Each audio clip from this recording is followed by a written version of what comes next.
Then a plowman said, "Speak to us of work." And he answered, saying, "You work that you may keep pace with the earth and the soul of the earth. For to be idle is to become a stranger unto the seasons, and to step out of life's procession, that marches in majesty and proud submission towards the infinite. When you work, you are a flute through whose heart the whispering of the hours turns to music.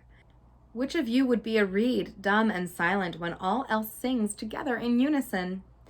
Always you have been told that work is a curse and labor a misfortune. But I say to you that when you work, you fulfill a part of the earth's furthest dream, assigned to you when that dream was born.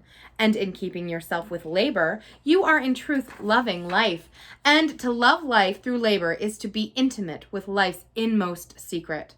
But if you in your pain call birth an affliction, and the support of the flesh a curse written upon your brow, then I answer that naught but the sweat of your brow will wash away that which is written. You have been told also that life is darkness, and in your weariness you echo that was said by the weary. And I say that life is indeed darkness, save when there is urge, and all urge is blind, save when there is knowledge, and all knowledge is vain, save when there is work, and all work is empty, save when there is love. And when you work with love, you bind yourself to yourself and to one another and to God. And what is it to work with love? It is to weave the cloth with threads drawn from your heart, even as if your beloved were to wear that cloth. It is to build a house with affection, even as if your beloved were to dwell in that house.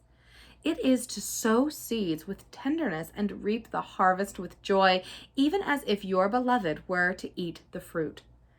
It is to charge all things you fashion with a breath of your own spirit, and to know that all the blessed dead are standing about you and watching.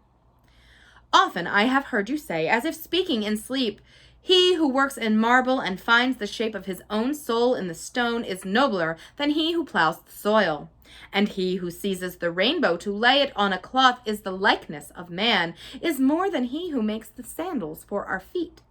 But I say, not in sleep, but in the overwakefulness of noontide, that the wind speaks not more sweetly to the giant oaks than to the least of all the blades of grass. And he alone is great who turns the voice of the wind into a song made sweeter by his own loving. Work is love made visible. And if you cannot work with love, but only with distaste, it is better that you should leave your work and sit at the gate of the temple and take alms of those who work with joy.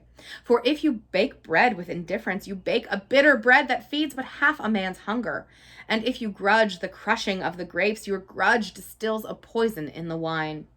And if you sing, though as angels, and love not the singing, you muffle man's ears to the voices of the day and the voices of the night.